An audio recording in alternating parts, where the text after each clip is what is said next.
Bonjour à tous, c'est l'avant-dernière conférence de ce forum de l'hydrogène de Belfort. Alors une thématique qui est attendue et on l'espère que vous allez nous poser beaucoup de questions. N'oubliez pas qu'il y a un QR code pour ça et on prendra les questions plutôt vers la fin, mais en tout cas vous pouvez les poser dès maintenant et en cours de route bien sûr. On va donc parler d'hydrogène naturel. On va éviter de faire référence à des couleurs parce que bon, il vaut mieux pas. En tout cas, il y a ceux qui sont en plateau avec à ma gauche donc Nicolas Pellissier pour 45.8 Énergie, l'incontournable Miko Meret qui était là encore tout à l'heure pour nous parler d'eau de mer. De l'eau de mer à l'hydrogène naturel, il n'y a qu'un pas. C'est dans le sous-sol, donc on en parle avec lui, bien sûr, mais on parlera d'international, évidemment.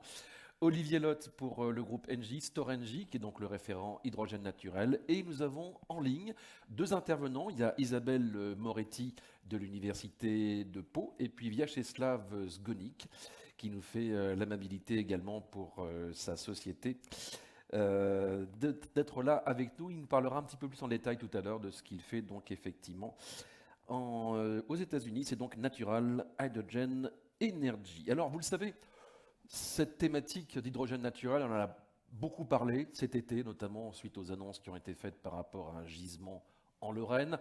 De toute façon, on sait que l'hydrogène naturel, il y en a. On aura l'occasion de parler du Mali avec vous tout à l'heure, Miko, bien sûr. Alors c'est vrai qu'il y a une grande promesse. On va essayer en tout cas d'aborder les choses de façon, j'allais dire, très scientifique, très sérieuse. Et on va commencer avec vous, Isabelle Moretti. Bonjour à vous. Vous vouliez nous présenter Bonjour. quelques slides, quelques cartes. Alors on va projeter à l'écran vos slides. Logiquement, elles vont apparaître.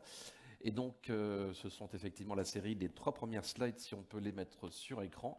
En tout cas, ce qu'on peut dire, c'est que, oui, le temps que ça arrive, hein, c'est un sujet chaud, en tout cas, Isabelle Moretti, et on est là quelque part pour essayer de, j'allais dire, essayer de poser les choses peut-être plus calmement. Alors, je pense que tout le monde se demande pourquoi il y a des gaz dans le sol. Les hydrocarbures, on sait qu'ils sont générés par la maturation des roches-mères. Pour ce qui est de l'hydrogène dans le sous-sol, essentiellement, il vient de l'eau. Au début, on a vu au milieu des océans qu'on avait une oxydation des roches. Et quand on oxyde quelque chose, on réduit, donc c'est des mots barbares, mais la molécule d'eau, c'est H2O. Et si on la casse, on met l'oxygène d'un côté et l'hydrogène de l'autre, et l'hydrogène peut s'échapper en tant que gaz. Donc ça a été observé au fond des océans. Et maintenant, on commence à en voir pas mal à terre. Et donc, on est passé d'un sujet de recherche à un sujet d'exploration d'une nouvelle ressource. Puisque bon, l'hydrogène décarboné a sa place à jouer dans le nouveau mix énergétique. Et vous voyez sur cette carte, bon, les points roses et les points verts, ils ont à peu près la même signification, qu'il y en a aussi à terre et souvent dans des endroits où il n'y a pas de roches océaniques. Et ça, c'est aussi de l'oxydoréduction, mais de roches directement de minerais de fer, en fait. On en a pas mal à côté des mines de fer, de génération d'hydrogène, pardon. On peut avoir la suivante, s'il vous plaît. Et donc là, vous voyez un peu la même carte. Et puis, où est-ce que l'activité est très forte actuellement? Donc, elle est très forte dans les pays qui ont mis l'hydrogène dans leur loi.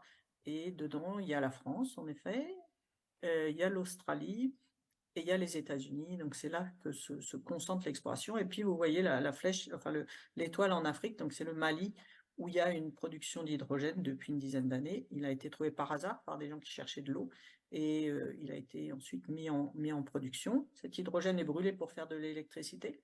Donc, exactement le contraire de ce qu'on fait chez nous. La suivante. Et là, vous voyez des cartes des différentes roches qui sont capables de générer de l'hydrogène, donc essentiellement en contact avec l'eau, ou alors parce qu'elles ont été chauffées à assez haute température. Quand on chauffait du charbon il y a 100 ans pour faire du gaz de ville, dans le gaz de vie, il y a à peu près 50% d'hydrogène. Et ça, la nature le fait tout seul aussi. Donc vous voyez que ça couvre quand même une grande partie de la planète, et en particulier les deux cartes où on voit du gris, c'est-à-dire en haut à droite et en bas à gauche. Et bon, là, on a bon espoir que le nombre de pays qui auront une production d'hydrogène naturel soit assez grand. C'est aussi pour ça qu'il ne faut pas se restreindre uniquement aux ophiolites, qui sont les points en rouge, qui sont une toute petite partie de la planète. Voilà, donc Merci laisser pour la cette parole à mon introduction. collègue. Voilà, ce qui était en gris, c'est pas de l'hydrogène gris, hein, mais on a dit qu'on parlait pas de couleur, que c'était bien mieux comme ça. Miko Meret, blague à part, on voit que c'est assez bien réparti. Est-ce que du coup, ça peut avoir un impact par rapport à la carte mondiale de l'énergie? Parce que bon, on explique toujours que avec l'hydrogène, on passera peut-être une dépendance à une autre, hein, qu'il y a des pays peut-être qui seront en position plus ou moins de force. Sur l'hydrogène naturel, qu'est-ce qu'on peut dire par rapport aux éléments qu'on connaît aujourd'hui? Alors, sous le contrôle de mes camarades, évidemment, ce que je vais vous proposer là, c'est deux petits slides rapidement aussi pour que vous puissiez avoir une idée d'un point de vue politique, comment cette question de l'hydrogène naturel est en train d'émerger dans le débat depuis effectivement, allez, je vais dire 2-3 ans. Là, ce que vous voyez, c'est un slide vraiment que j'ai fait, mais vraiment hyper grossier. C'est pas des petits chiffres exacts, hein. C'est vraiment une moyenne de tout ce que j'ai pu trouver hyper grossière pour vous dire qu'entre 2023 et 2050, donc la logique de net zéro 2050 sur laquelle l'hydrogène pourrait répondre de 5 à 25% de la demande énergétique mondiale, comme le montrent diverses études, vous voyez 5 à 25%, le facteur 5 traduit une forme d'incertitude, ben voilà, sur la question de l'hydrogène géologique et en particulier l'hydrogène donc naturel, en réalité ce qu'on va trouver c'est véritablement là encore plus d'incertitude. C'est-à-dire qu'effectivement aujourd'hui, à part des gens comme Nicolas Pellissier 45.8, des gens comme Isabelle qui est avec nous, Slava et puis peut-être d'autres de start-up ou le Pôle Avenia ou Earth2 qui connaissent un peu le sujet, il est absolument impossible de donner un LCOH, donc un coût levelisé, un coût de l'hydrogène sur ce genre de projet qui fasse, on va dire, consensus référence. Donc aujourd'hui, je suis incapable de vous donner un prix d'euro du kilogramme d'hydrogène naturel. En revanche, ce qu'on peut imaginer, c'est véritablement que ici, et c'est la première promesse politique de l'hydrogène naturel aujourd'hui, qui attire tant les politiques, ça consiste à dire que l'hydrogène naturel, s'il est développé vraiment, ce serait l'hydrogène le moins cher trouvé et commercialisé dans le monde. Parce qu'évidemment, même s'il y a des coûts d'exploration, des coûts de production, des coûts de captage, des coûts de compression, on n'a pas toute la logique de développer les énergies renouvelables, on n'a pas toute la logique de développer les électrolyseurs, j'en Ça passe serait des plus meilleurs, immédiat. ce qui serait plus immédiat, ce qui sera évidemment plus immédiat avec l'hydrogène naturel. Donc moins cher, parce que tout simplement moins d'intermédiaires. Et deuxième slide rapidement, la deuxième promesse de cet hydrogène géologique à horizon 2050, c'est de dire, ben voilà, non seulement ce serait l'hydrogène le moins cher potentiellement sur Terre, mais en plus de ça, ce serait l'hydrogène le moins intensif en carbone.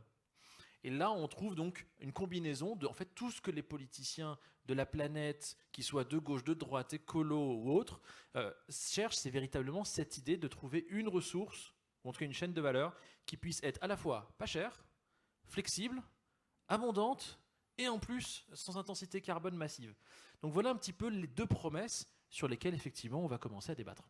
J'aimerais qu'on se tourne vers Vyacheslav Zgonik, qui est en visio avec nous, pour témoigner en fait de l'effervescence aux États-Unis, parce on a parlé jusqu'à présent, effectivement, Vyacheslav, voilà, en France, de l'emballement médiatique, hein, parce qu'on en a beaucoup parlé cet été.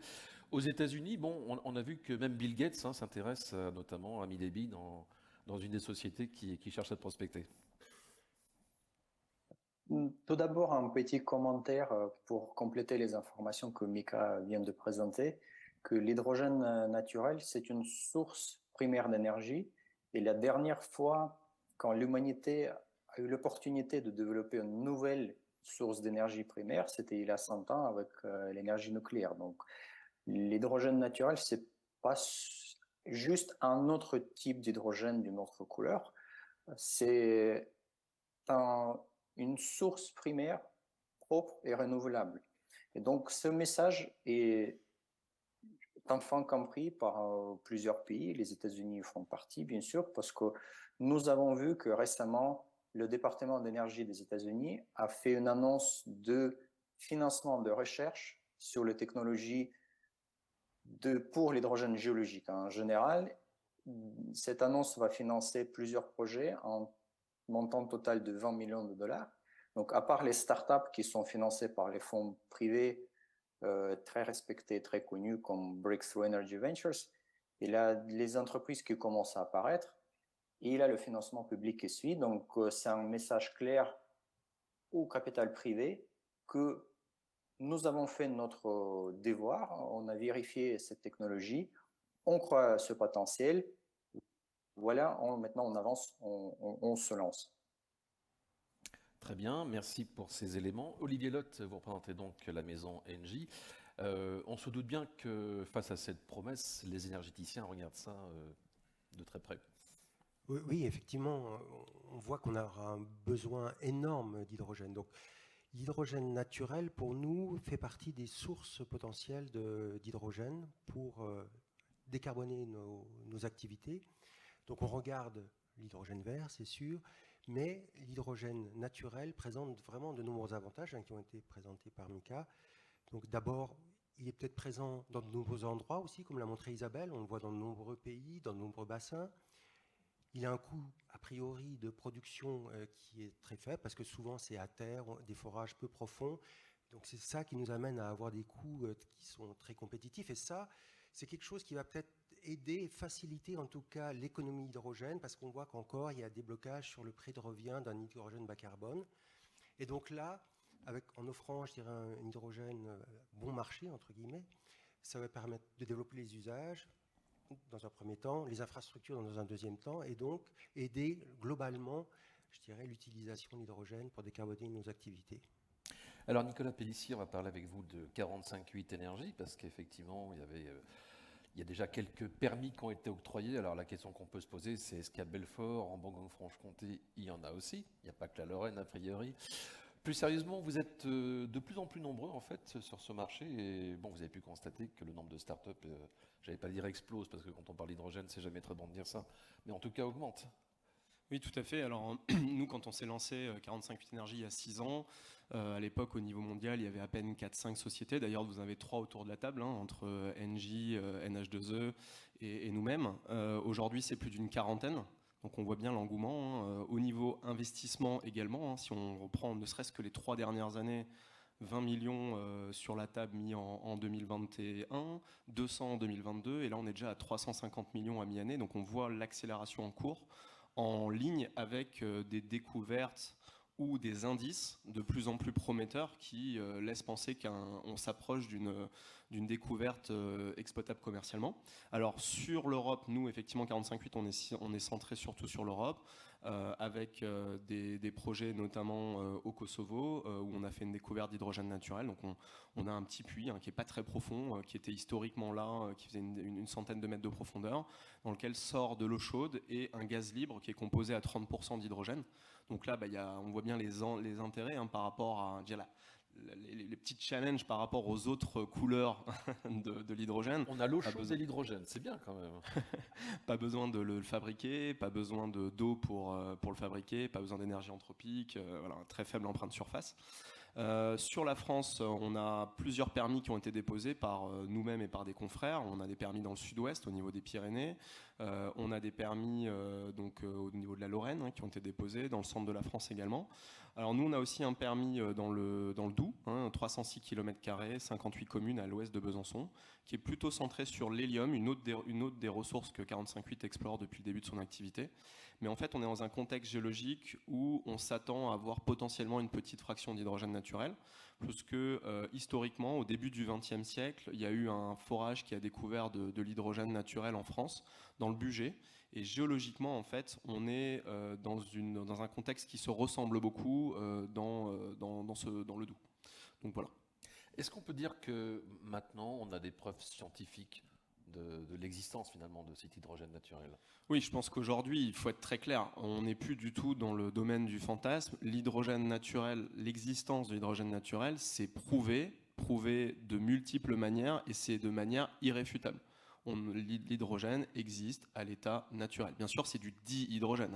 Je veux dire, on parle tous d'hydrogène aujourd'hui, mais tout le monde, évidemment, entend dihydrogène. Voilà, donc ça, c'est irréfutable. Maintenant, les enjeux de la filière sont: est-ce qu'on peut répondre de manière, on va dire, une production industrielle de manière économique de cet hydrogène naturel? Irréfutable, pourquoi et comment? Typiquement, vous allez retrouver 2 articles qui ont fait référence dans Science en 2022 et qui effectivement ont posé ce débat-là et qui ont démontré, donc c'est une conjonction d'informations qui démontre à quel point c'est irréfutable. Le sujet qu'on a maintenant d'un point de vue politique sur cette question, c'est que l'hydrogène naturel a même pas encore commencé à être bien exploité, qu'il est déjà dévoyé dans le discours par certains. On observe déjà des oppositions entre l'hydrogène naturel et les autres types d'hydrogène. Il y a des éléments comme ça qu'il va peut-être falloir qu'on discute, parce qu'effectivement, il ne faut pas que l'hydrogène naturel vienne en compétition avec les autres hydrogènes. On a besoin de tout le monde. Alors, en tout cas, déjà, on va essayer de comprendre comment ça fonctionne. Un célèbre journaliste aurait dit comment ça marche. On va demander à Isabelle Moretti, et puis Nicolas Pellissier peut également participer. Isabelle, on va essayer d'expliquer de façon simple comment cet hydrogène se forme, en fait. Voilà, c'est une histoire de roche, hein, d'après ce que j'ai bien compris, mais vous allez certainement trouver les mots justes par rapport à cela. Merci. On revient à ce que j'essayais d'expliquer au début. En fait, il y a des roches qui ont un contenu en fer et du fer qui est non oxydé pour des raisons diverses, soit parce qu'il arrive du manteau, donc très profond sous terre, à un endroit où il n'y a pas d'oxygène, soit parce qu'il s'est déposé dans des océans où il n'y avait pas d'oxygène, soit parce qu'ils sont très très anciens, soit parce que il y avait une couche de glace à l'époque sur l'océan et donc pas d'oxygène. Et donc cette roche riche en fer, au moment où elle est en contact avec l'eau, alors ça peut être l'eau de mer si on est sous l'eau, mais c'est aussi l'eau de pluie si on est dans les Pyrénées, si on est en Nouvelle-Calédonie, en Oman. Et là, à ce moment-là, elle s'oxyde, elle casse la molécule d'eau et l'hydrogène s'échappe. Donc la question maintenant, on a assez bien compris la génération, c'est de savoir comment il va bouger sous terre et où est-ce qu'il peut s'accumuler. Comme il est généré à un moment où il y a de l'eau, il y a de grandes chances qu'au début, il commence à bouger avec l'eau et puis voir comment ensuite il se retrouve en gaz libre et à quelle profondeur, c'est là-dessus qu'on travaille. Mais encore une fois, la côté de génération est relativement bien avancé maintenant. Ensuite, on peut se poser la question de la vitesse. À quelle vitesse l'eau va être cassée pour générer de l'hydrogène? On a une petite... Donc le débat pour savoir si c'est une roche, si c'est renouvelable ou pas, il tourne autour de ça, de la vitesse de réaction, qui, bon, pour moi, selon les cas, va être très... On a quelques petites coupures de liaison, mais on a quand même compris l'essentiel. Il y a un mot, c'est que ça serpentine sous terre, c'est bien ça le terme exact? Oui, alors une des réactions a un petit nom qui s'appelle la serpentinisation, tout simplement parce que les roches, notamment d'origine océanique, sont riches en un certain minéral qu'on appelle de l'olivine, et quand elles rencontrent de l'eau dans certaines conditions de pression et de température, elles transforment le fer ferreux, donc Fe2+, pardon pour le côté chimique barbare, en Fe3+, et au passage relâchent de l'hydrogène associé, et transforment cette roche d'une roche riche en olivine en une serpentine, d'où le process de serpentinisation.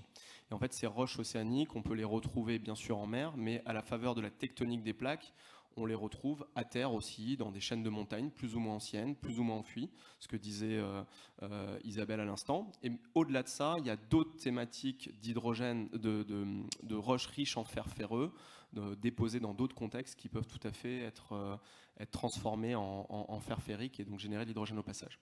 Il y a d'autres méthodes aussi. Aujourd'hui, on retrouve une dizaine de façons de produire de l'hydrogène dans la nature.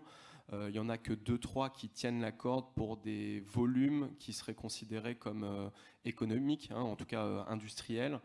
Donc il y a évidemment la transformation fer-ferreux-fer ferrique, mais il y a aussi ce qu'on appelle la radiolyse de l'eau. Donc la radiolyse de l'eau, qu'est-ce que c'est? C'est quand de l'eau rentre en contact avec des minéraux qui sont naturellement radioactifs, donc riches en uranium, thorium, potassium. Il y a une ionisation qui se produit de cette eau, donc une sorte d'électrolyse naturelle, et vous allez rejeter pareil de l'hydrogène libre qui va après suivre son chemin dans le sous-sol. Je vais peut-être repasser la main à Isabelle qui est en train d'expliquer la cinétique, qui est évidemment un élément déterminant sur la formation. La vitesse de propagation sous terre. Exactement. En fait. Isabelle, on vous a retrouvé. Non, je pense que tu en as assez dit. C'est juste, quand on fait de la radiolyse, en général, la radioactivité va aussi générer de l'hélium. Et donc, c'est pour ça que de temps en temps, on trouve ensemble de l'hélium et de l'hydrogène. Bon, moi, ce que j'ai compris, c'est que soit c'est des mots qui se terminent en in ou en ium. C'est pratique sur un plan mnémotechnique. Hein. Oui, ça tombe bien, on est très in, nous aussi.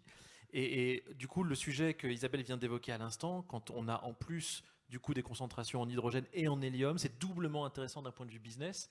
Nicolas peut en parler, mais si Nicolas veut pas trop dévoiler des trucs, ce que je peux vous dire avec un cas, le cas de Djibouti par exemple, qu'Isabelle aussi connaît parfaitement, le sujet typiquement sur un pays comme Djibouti, petit pays d'Afrique, encore une fois juste au nord de la corne de l'Afrique, c'est que quand vous trouvez là-bas de l'hélium, qu'en plus ça peut être de l'hélium 3 et de l'hydrogène naturel, et puis en plus une dimension géothermique qui peut amener de la chaleur, etc.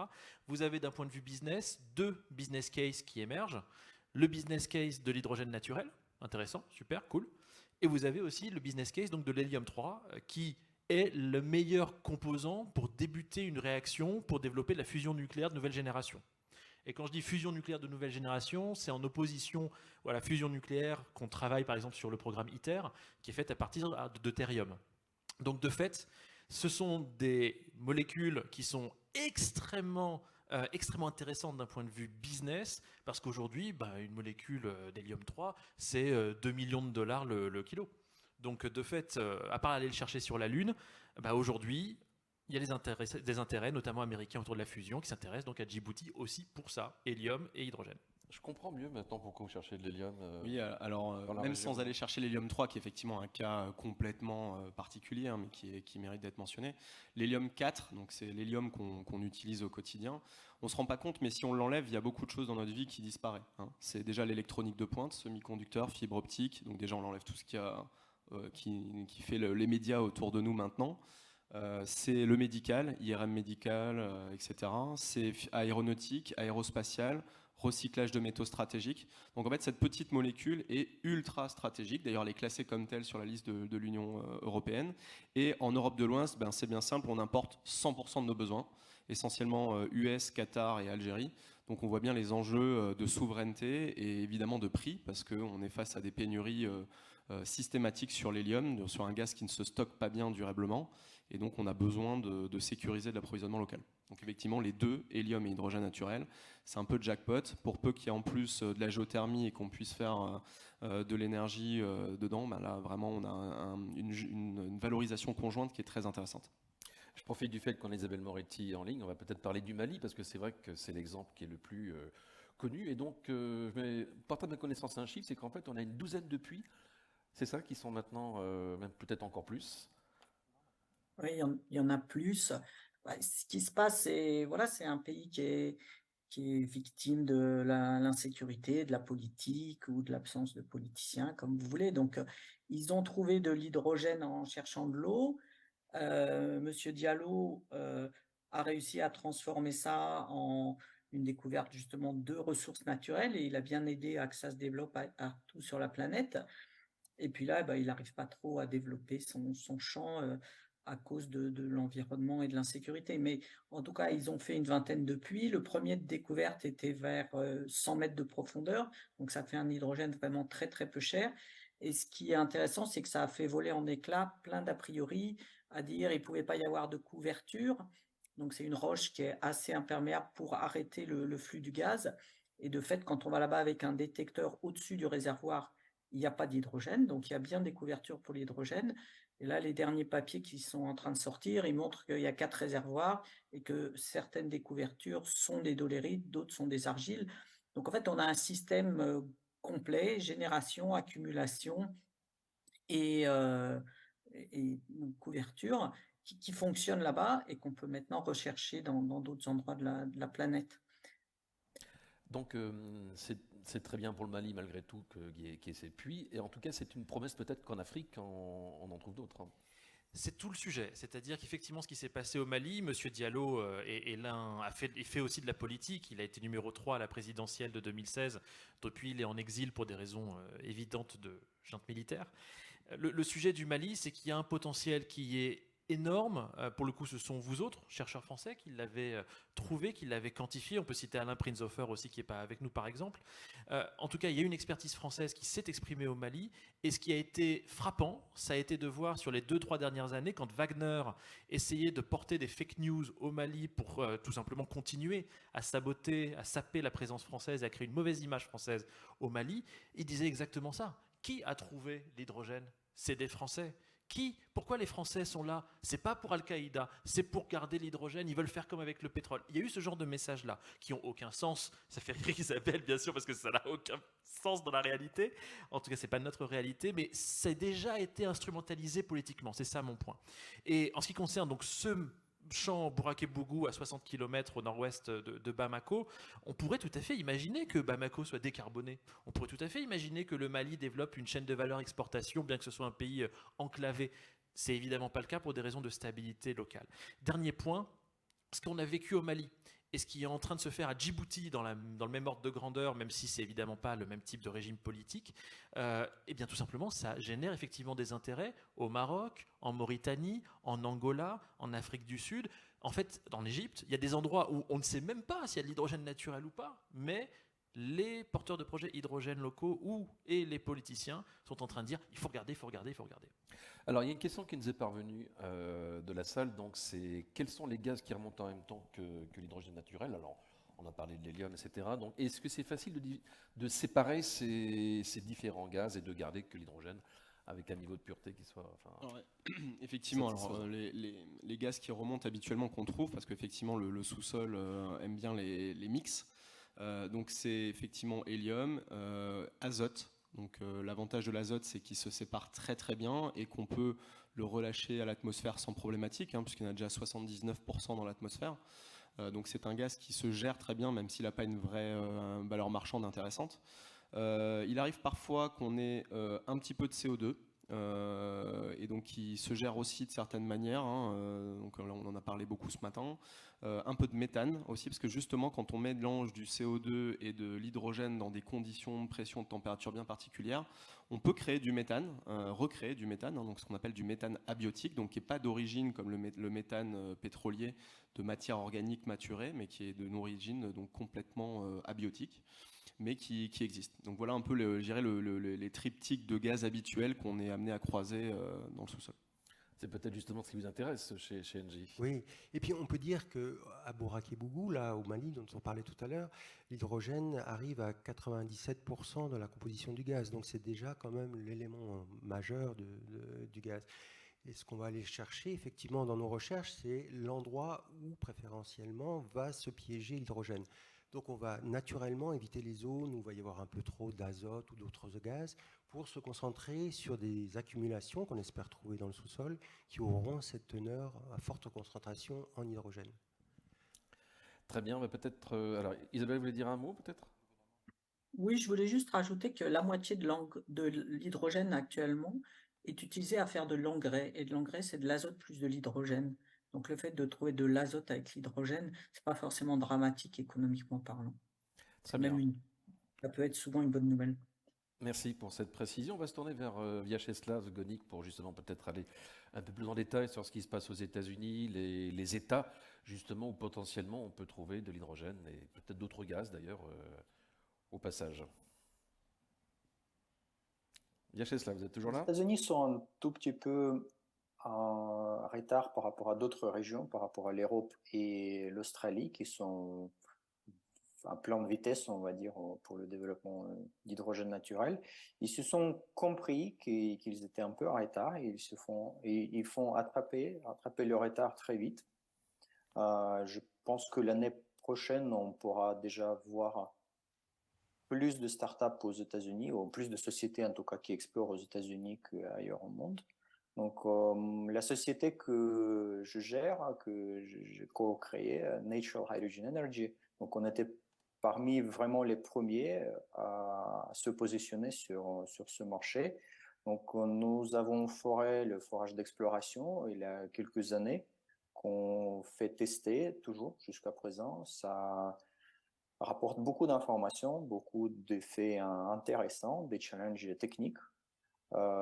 Et je sais que d'autres entreprises ont commencé à forer cette année qui n'affichent pas trop cette information publiquement, mais il y a de l'activité en plusieurs États. Donc, le service géologique des États-Unis, USGS, fait une étude pour répertorier toutes les zones propices, on va dire, pour l'hydrogène naturel aux États-Unis. Ils vont publier cette étude a priori fin fin d'année.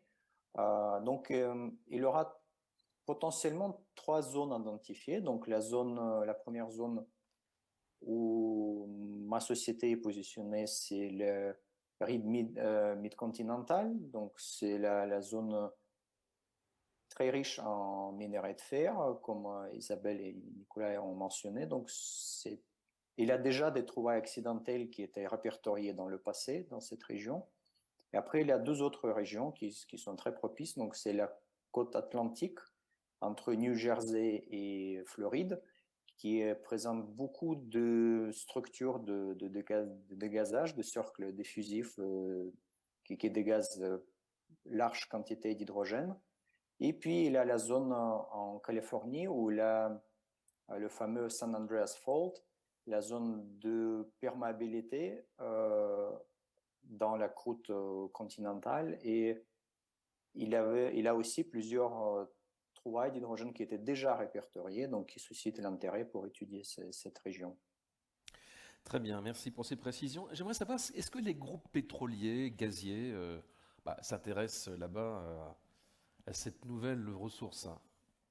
Le contraire serait étonnant. Ils commencent à s'intéresser, en fait, à ma connaissance, majoritairement dans chaque société pétrolière, il y a ne serait-ce que quelques personnes qui travaillent sur ce sujet. Par contre, ce n'est pas largement affiché publiquement. Mais cette année, le USGS est en train de mettre un groupe de recherche avec les industriels dans lequel ils ont réussi à avoir 3 sociétés majeures pétrolières qui vont mettre l'argent, qui vont mettre des ressources pour étudier le potentiel d'hydrogène aux États-Unis. Vous avez mentionné l'Australie, on va en parler un petit peu avec vous, Mikko, parce que c'est vrai qu'ils se positionnent. Alors, on sait déjà qu'ils vendent de l'hydrogène aux Japonais, hein, mais donc, quel que soit le moyen de production, en tout cas, voilà, ils entendent bien être en pointe en fait sur ce marché. Juste un complément sur les États-Unis qui va avoir un lien, c'est qu'effectivement l'étude USGS va faire référence, comme à chaque fois que USGS sort une étude de ce genre-là. Et ce qu'on a vu comme emballement médiatique lié à la découverte, avec des gros guillemets, en Lorraine, va être rien du tout comparé à ce qui va se passer comme emballement médiatique quand le USGS va publier son étude à la fin de l'année. Ça, c'est le premier point. Le deuxième point, sur les États-Unis, pour la première fois, il y a quelques mois, les États-Unis ont mené une action diplomatique de manière bilatérale avec un autre État, en l'occurrence Oman, pour développer de manière bilatérale un partenariat US-Oman spécifiquement pour la découverte, détection, exploration, production et commercialisation, en tout cas pré-commercialisation de l'hydrogène naturel à Oman. Dans ce contexte-là, les Australiens fonctionnent sur l'hydrogène naturel comme ils fonctionnent déjà sur le secteur minier. Donc, c'est-à-dire, vous avez des petites juniors, des petites boîtes qui se créent, qui pullulent et qui vont trouver de manière plus ou moins radicale un permis et qui vont réussir petit à petit à monétiser ce permis, qu'ils trouvent quelque chose ou pas. Toutes les petites juniors minières de ce genre-là, et ça s'appliquera à l'hydrogène naturel en Australie, sont en bourse. Et l'objectif pour ces porteurs de projets, c'est de trouver un tout petit mini-truc de manière à pouvoir faire monter le cours de bourse rapidement et revendre très rapidement à des moyennes ou à des seniors minières ou des majors. Donc en Australie, et Nicolas ou Isabelle évidemment pourraient en parler encore mieux que moi, vous avez un pullulement de ce genre de petites boîtes-là, et ça ne peut augurer que du bon au sens de certaines découvertes, ou au contraire, il y a des endroits où on pense qu'il y a des trucs et en fait il n'y en aura pas d'un point de vue commercial. Ça va alimenter une bulle spéculative. Mais ça peut monter une bulle spéculative, comme aux États-Unis du reste à partir de 2024. Isabelle Moretti, peut-être pour un complément sur justement cette situation en Australie. Le temps de faire le Oui, en complément de ce qui vient d'être dit, en effet, sur l'Australie, c'est plein de petits. Et les gens qui, complètement à l'autre bout de la chaîne, actuellement, commencent à s'y intéresser et nous sollicitent, enfin aussi bien Alain Prinzhofer que vous avez cité que moi-même, c'est les très grands majeurs, mais de compagnies nationales. C'est-à-dire actuellement, on travaille pour le Brésil, pour les Colombiens, pour certains Émirats, pour l'Arabie Saoudite. Et là, c'est les compagnies nationales qui s'y mettent. Et en effet, comme il vient d'être dit, les gens sont discrets, mais on voit bien qu'ils écoutent. À chaque fois qu'il y a un congrès, ils prennent des tickets pour écouter, etc. Et ils vont sortir du bois dès que l'un de vous aura fait une découverte. Olivier Lotte. Oui, juste aussi pour compléter ce que dit Isabelle, c'est vrai que les pays sont en train de prendre en main leur inventaire de leur hydrogène naturel. Jusqu'à présent, c'était des acteurs un petit peu indépendants qui faisaient ça. Et là, les États prennent conscience que ça peut être une ressource nationale et commencent à regarder de près, à faire des inventaires, à implémenter une régulation aussi, comme on l'a dit au départ. Donc voilà, c'est plus seulement dans les mains des compagnies. Merci. Alors, on a plusieurs questions vraiment pratico-pratiques. On va essayer d'y répondre du mieux qu'on peut. Typiquement, par rapport aux puits qui pourraient être forés en France, on est à quelle profondeur?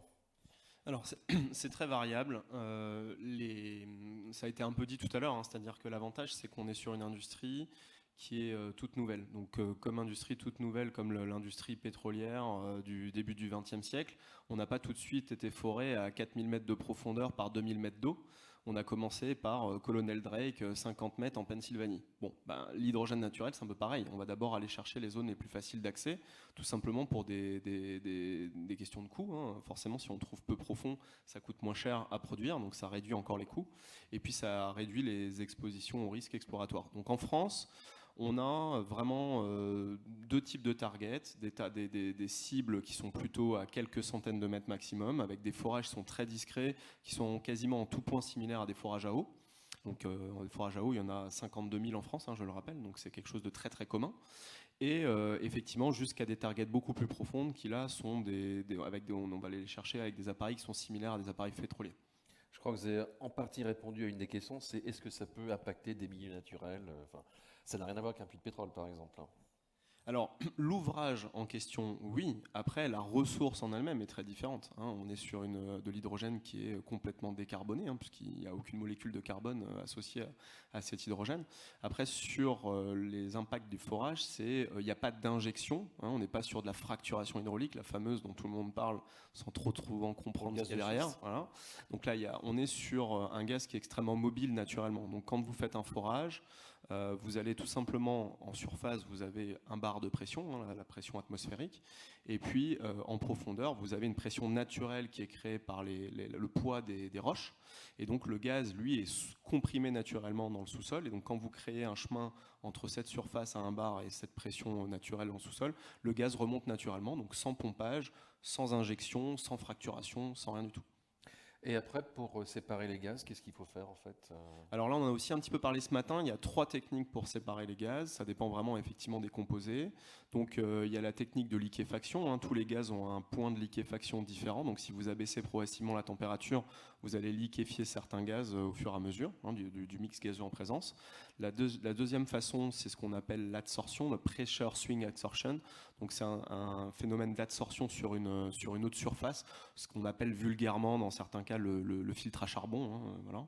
Et la dernière chose, c'est les membranes. Donc c'est tout simplement une sorte de filtre qui laisse passer certains gaz et en retiennent d'autres. Bon, là c'est fait vraiment très très simplifié, mais voilà. Donc, et bien sûr, on peut mixer toutes ces technologies pour atteindre des niveaux de pureté sur tel ou tel gaz par rapport à des applications industrielles.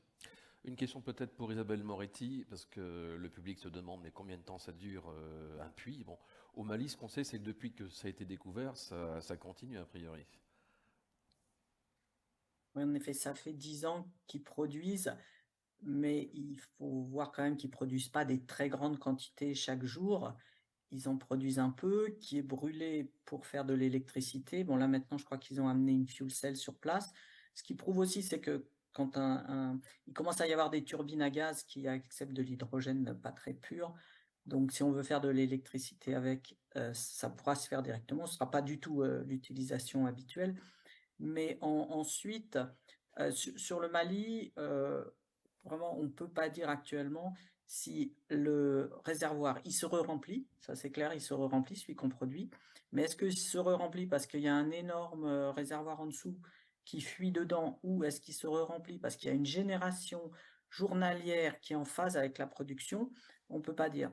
Mais dans le cas, là il a été cité Djibouti, on a aussi de l'hydrogène à l'Arderello en Italie, pardon, ou en Islande. Là, le flux, il est constant, enfin constant, il est variable, mais il y en a tous les jours, et on peut ajuster la production à la génération, et dans ces cas-là, avoir une production qui dure très très longtemps. Mais ce ne sera pas toujours le cas. Alors, on va s'intéresser peut-être à l'aspect acceptabilité, parce que je crois que c'est quand même très important. On va en parler avec vous, Nicolas, et avec vous, Olivier. Mais c'est vrai que sur le terrain, comment ça se passe? Vous avez des permis déjà, vous avez déjà regardé un petit peu ce qui se passe sous terre. Donc, Oui, tout à fait. la population réagit comment? Oui, alors c'est une bonne question, hein. Effectivement, l'acceptabilité sociétale des projets, c'est clé. L'intégration au territoire des projets, c'est clé. Nous, quand on s'est lancé il y a 6 ans et qu'on a dit on va explorer en France des gaz dont personne n'avait entendu parler, bon, je vous passe les mots pour lesquels on a été traité, mais on nous a un peu pris pour des fous, pour rester poli, ou pour une curiosité géologique, on va dire. Et en fait, il s'avère que ça se passe très bien. Donc nous, on a actuellement 2 permis vraiment actifs actuellement, qui sont d'ailleurs en Bourgogne-Franche-Comté, un dans la Nièvre, un dans le Doubs. Celui de la Nièvre va produire de l'hélium à partir de l'année prochaine en phase pilote, hein. L'unité de production est en cours de construction. Et ça se passe très très bien pour des tas de raisons. Déjà, je pense que on a toujours essayé d'avancer en très grande transparence avec les parties prenantes, et ça, c'est quelque chose qui a manqué pendant des années. Donc on fait systématiquement des réunions publiques, même quand on n'a pas d'obligation légale de le faire. On essaye de comprendre les attentes des acteurs, de les intégrer. Donc par exemple, ça veut dire tout de suite réfléchir à des unités industrielles qui ont autre chose que l'utilité principale de produire ou de valoriser le gaz en présence. Mais par exemple, nous, la valorisation de la chaleur va directement, la chaleur fatale va servir à alimenter un séchoir à céréales pendant la période de récolte, et en période hivernale à alimenter une serre horticole. Donc voilà des éléments, et puis donc qui vont avoir un impact direct sur les riverains, hein, positif, j'entends. On regarde aussi beaucoup pour avoir de la participation réservée aux locaux, aux riverains. Donc c'est-à-dire la possibilité de prendre des parts dans les projets qu'ils voient au quotidien, et donc d'en retourner, d'en récupérer un intérêt financier. Donc voilà, donc beaucoup de choses qui sont à l'écoute. On travaille beaucoup avec les maires, évidemment, les collectivités de communes. Et pour l'instant, ça se passe très très bien. L'avantage, c'est que quand on explique bien les choses, que les gens ont l'habitude de nous voir sur le long terme, où on ne change pas de tête de tous les jours, ni de chef de projet tous les matins, il y a une certaine confiance qui s'installe. On dit ce qu'on fait, on fait ce qu'on dit. Et ça travaille énormément. Mais si vous allez voir par exemple la Nièvre, le bâtiment qui est en cours, qui va accueillir la séparation des gaz, est en plein milieu du village. Et donc on pourrait se dire c'est complètement fou, pourquoi on n'a pas été se mettre dans un champ à perpète. Bon, pour des raisons... Ils étaient d'accord au moins. Ah bah tout à fait. Et je dirais même, ça a été une volonté, hein, de pouvoir... Donc ça devient aussi un lieu pédagogique où on emmène les écoles, où on apprend à sensibiliser les gens à ces gaz stratégiques comme l'hélium. Voilà, donc l'avantage de nos infrastructures, c'est qu'elles ont une très faible empreinte au sol. On parle un puits, alors sur le papier ça peut faire peur, mais un puits, une fois qu'il est terminé, c'est une robinetterie d'1,50 m, c'est un carré de 25 mètres carrés, et vous pouvez faire pousser de la végétation, et c'est tout ce que vous voyez. Et l'unité industrielle, nous, elle tient dans 350 mètres carrés, donc dans un hangar agricole. D'extérieur, c'est bardage bois, panneaux solaires, récupération d'eau. Vous n'avez aucune idée que là-dedans, il y a des tuyaux partout et que ça sépare du gaz. Vyacheslav Zgonik qui avait demandé à prendre la parole, on va l'écouter. Il y a peut-être une précision justement par rapport à tout ça. Je voulais ajouter un commentaire, mais Nicolas vient de dire que l'empreinte au sol est très faible. Donc, c'est pour répondre à la question de tout à l'heure sur les contraintes possibles écologiques d'hydrogène naturel. Donc, l'empreinte est très faible, ça a été dit. Deuxième chose, l'hydrogène naturel ne dépend pas de métaux rares, des métaux qui sont critiques, comme métaux de groupe de platine, palladium, cuivre, zinc. C'est très important parce que la filière d'électrolyse, production d'hydrogène, va avoir un besoin vraiment beaucoup. Et la chose très importante aussi, que c'est parmi les très peu d'énergie renouvelable qui peuvent permettre la production d'énergie 24 heures sur 7 en permanence, indépendamment de conditions météo. L'hydrogène naturel pourra donner cette énergie nécessaire pour faire le baseload power, qui est aujourd'hui assuré, pas en France, mais en général au monde, par les énergies fossiles. Merci. Olivier Lotte, on va revenir à la question du forage et puis de l'acceptation. Donc, comment vous appréhendez ça? Bon, apparemment, ça se passe bien du côté de 45.8 Énergie. Oui, je pense que l'hydrogène naturel peut être très bien accepté par les localités, les municipalités. En participant justement à cette transition écologique, on parlait de l'émission de CO2 par kilogramme d'hydrogène produit qui est très faible, très compétitif. Il n'y a aucun moyen de produire de l'hydrogène avec une si faible émission de CO2. C'est donc une faible en prise au sol. C'est pas de stress sur les ressources en eau. On parlait ce matin dans certains endroits où l'hydrogène vert met un stress aussi sur des zones qui déjà sont en stress hydrique. Donc, peut-être que l'hydrogène naturel sera bien mieux accepté, je dirais, localement par les localités parce qu'ils vont participer à cette transition écologique. Et un autre aussi point, je pense qu'il faut mettre en avant, c'est l'usage local de cet hydrogène avant tout. Avant de mettre en avant des exportations, des choses comme ça, c'est de trouver des exutoires, des usages vraiment locaux, des industriels. C'est-à-dire que le village déjà pourrait être autonome en énergie, par exemple. Voilà, où l'industrie locale pourrait être alimentée, décarbonée avec cet hydrogène naturel. Voilà, c'est des choses qui permettront, en tout cas, c'est la façon dont on l'aborde chez Engie, comme je pense aussi chez 45.8, la façon d'aborder l'acceptabilité des projets qu'on va proposer pour l'hydrogène naturel. Alors une question a été posée sur quelle quantité d'hydrogène remonte par jour. Ça dépend du puits naturellement. Mais est-ce qu'on a des chiffres par rapport au Mali par exemple, ce qui remonte Isabelle doit le savoir. Je balance non, mais c'est quelques milliers de mètres cubes par jour. Mais comme c'est un robinet, si vous fermez le robinet, il ne sort rien. Hein. Il y a pas de... Mais les chiffres qui ont été avancés pour ce qui se génère tous les jours, c'est un quart de la consommation mondiale actuelle. C'est un chiffre qui a été sorti par Slava il y a déjà 3 ans.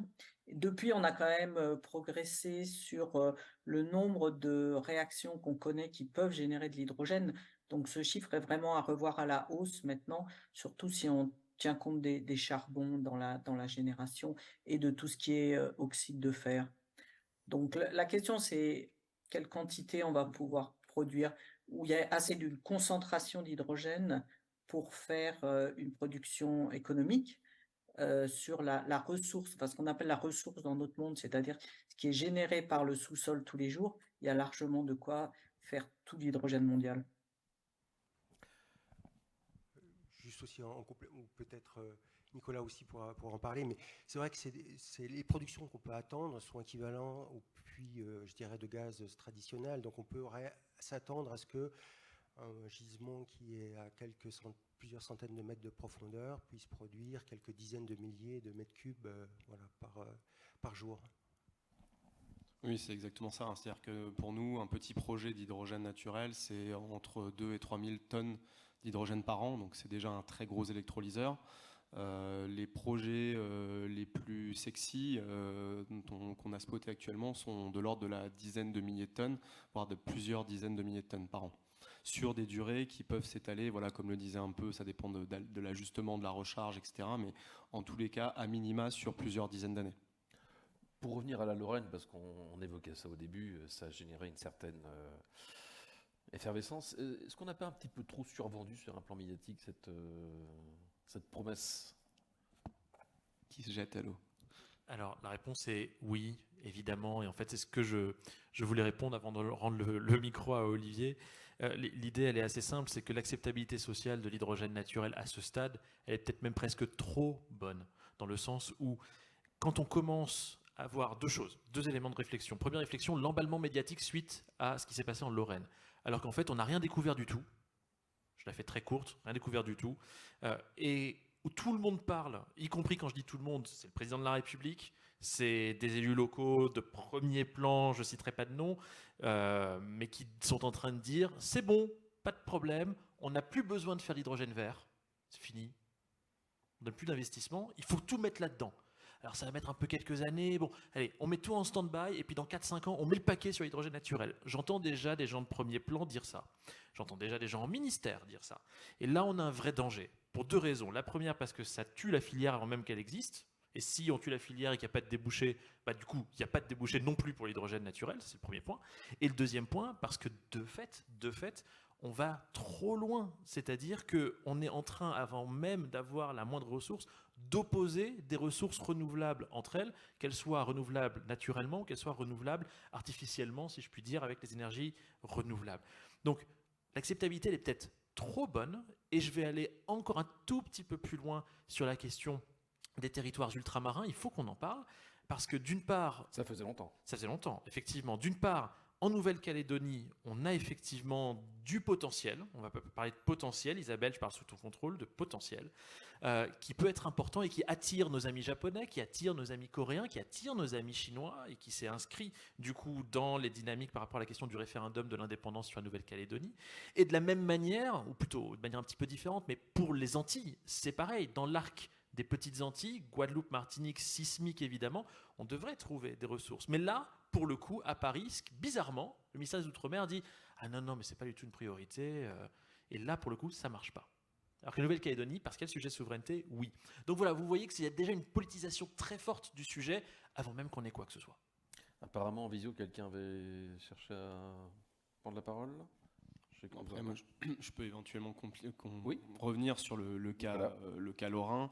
Je pense qu'effectivement, il faut revenir sur ce qui est vraiment Lorrain, du factuel, ça se termine pareil, sur ce qui est factuel et sur ce qui est du domaine du fantasme. Alors, ce qui est factuel et d'ailleurs qui est assez bien retranscrit dans le communiqué de presse de la Française d'énergie, et je vous invite tous finalement à ne vous en tenir qu'à ça pour le moment, ce qui est finalement la communication du principal intéressé qui est la Française d'énergie. C'est une découverte d'une fraction d'hydrogène, donc de 15%, dissous dans l'eau sur un puits à 1200 mètres de profondeur. Alors quelques éléments, parce que ça ne va pas forcément vous parler. La solubilité de l'hydrogène dans l'eau est extrêmement faible. On parle de quelques millilitres par litre d'eau. Donc en disant ça, on comprend déjà tout de suite que le volume est peut-être un peu plus faible que ce qu'on avait en tête, puisqu'il va falloir sortir des milliards de mètres cubes d'eau pour valoriser cette fraction d'hydrogène. Et qu'en plus de ça, cette eau, elle a la mauvaise idée d'être très saline, avec des sels qui ne sont pas forcément toujours sympas, et une eau qui est fossile, donc c'est-à-dire c'est une nappe phréatique qui s'est formée il y a plusieurs centaines de millions d'années et qui n'est pas rechargée aujourd'hui. Donc il y a des enjeux un peu particuliers. Voilà. Donc aujourd'hui, il faut rester factuel. Ils ont d'ailleurs dit qu'ils avaient cet indice-là et qu'ils voulaient approfondir les choses. Ils envisagent que plus profond, la concentration en hydrogène augmente dans cette fraction d'eau pour atteindre pourquoi pas le seuil où justement l'eau se met à dégazer, puisqu'elle n'arrive plus à accumuler cet hydrogène sous forme soluble, et donc que évidemment de l'hydrogène puisse se retrouver à l'état libre quelque part. Donc il faut être très très prudent avant de parler de découverte ou encore plus de gisement, parce qu'un gisement, d'un point de vue géologique, ça demande un certain nombre d'éléments. Il faut avoir fait un test dynamique, c'est-à-dire qu'il faut que vous ayez produit sur un ou plusieurs puits pendant plusieurs jours pour pouvoir valider une concentration constante, un débit, des éléments clés qui vont vous aider à dire oui, ok, j'ai un gisement qui est capable de délivrer tel volume de gaz sur tel puits. Donc on est très très très loin de tout ça. Isabelle Moretti, vous voulez réagir? Oui, je suis tout à fait d'accord avec ce qui vient d'être dit. On a trouvé des indices très encourageants en Lorraine, comme on a trouvé des indices très encourageants dans le bassin d'Aquitaine et tout ça. Donc, les gens se sont emballés en parlant de gisement, mais ça ne veut pas dire non plus qu'il n'y a rien en Lorraine. Peut-être on va trouver quelque chose.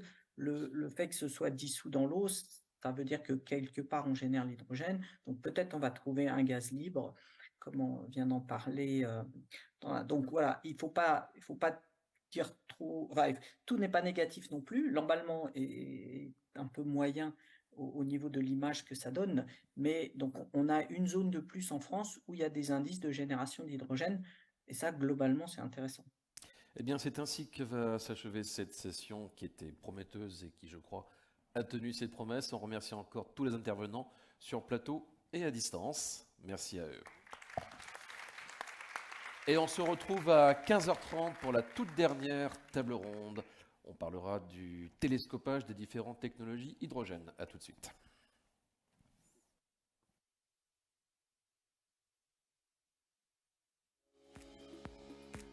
Voilà, on peut reparler.